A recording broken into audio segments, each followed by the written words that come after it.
BJP ने कांग्रेस पर राष्ट्रगीत वंदे मातरम का अपमान करने का आरोप लगाया है। पार्टी प्रवक्ता अजय यादव ने कहा कि कांग्रेस तुष्टीकरण की राजनीति की वजह से यह गीत नहीं गाना चाहती। यादव ने यह भी कहा कि यह सार्वजनिक जानकारी में है कि कांग्रेस नेताओं ने राष्ट्रगीत का अपमान किया और विशेष रूप से आरिफ मसूद का नाम लिया। उन्होंने कहा कि अगर मसूद कहते हैं कि उन्होंने विरोध नहीं किया और गीत नहीं जानते तो उन्हें इससे जल्दी सीखने की सलाह दी जाती है।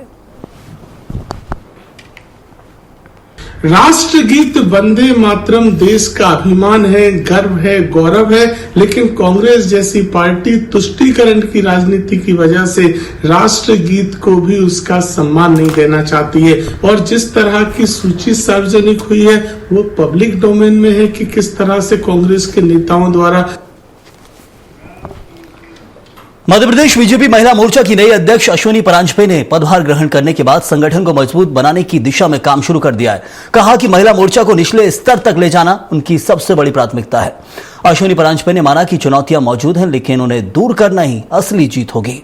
बताया कि जल्द ही टीम गठन किया जाएगा और हर स्तर पर महिलाओं को जोड़कर संगठन को मजबूत किया जाएगा। अध्यक्ष बनने के बाद उन्होंने कहा कि महिला मोर्चा समाज और पार्टी दोनों के लिए अहम भूमिका निभाएगा।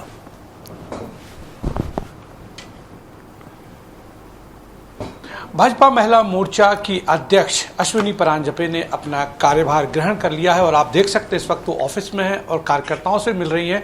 महिला मोर्चा के जो कार्यकर्ता हैं और बाकी लोग हैं उनसे भी लगातार वो मिल रही हैं। हम उनसे विजन के बारे में पूछते हैं, क्योंकि नई जिम्मेदारी मैडम आपको मिली है।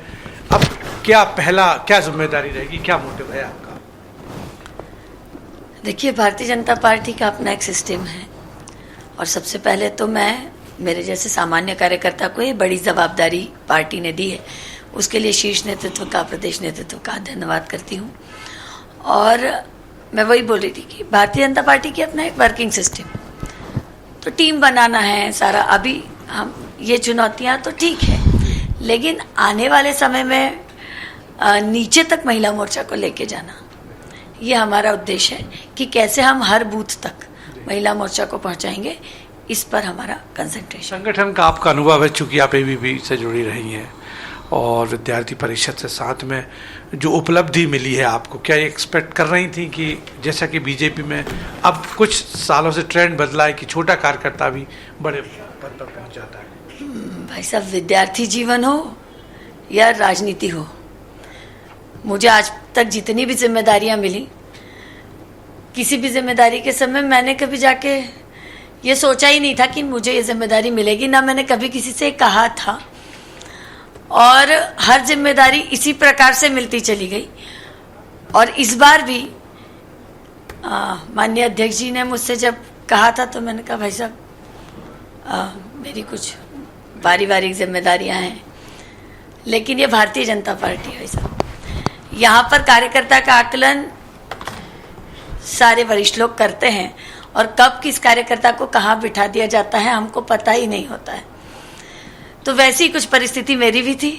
संगठन ने आदेश किया और आज तक जो जो कार्यभार सौंपा है उसको मैंने पूरी निष्ठा से किया है। बिल्कुल। तो महिला मोर्चा की प्रदेश अध्यक्ष अश्विनी परांजपे ने कहा कि उनके जो काम करने का तरीका है वो थोड़ा अलग है और अभी चुनौतियां भी हैं। हालांकि उन्होंने कहा जो भी उनको जिम्मेदारी मिली है वो बखूबी उसे निभाएंगी।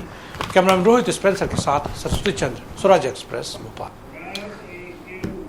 यूनेस्को ने दिवाली को अमूर्त सांस्कृतिक धरोहर की श्रेणी में शामिल किया है। इस अवसर पर संस्कृति मंत्री धर्मेंद्र लोधी ने अपने ट्विटर हैंडल पर खुशी जताई और इसे देश और संस्कृति के लिए गर्व का पल बताया है।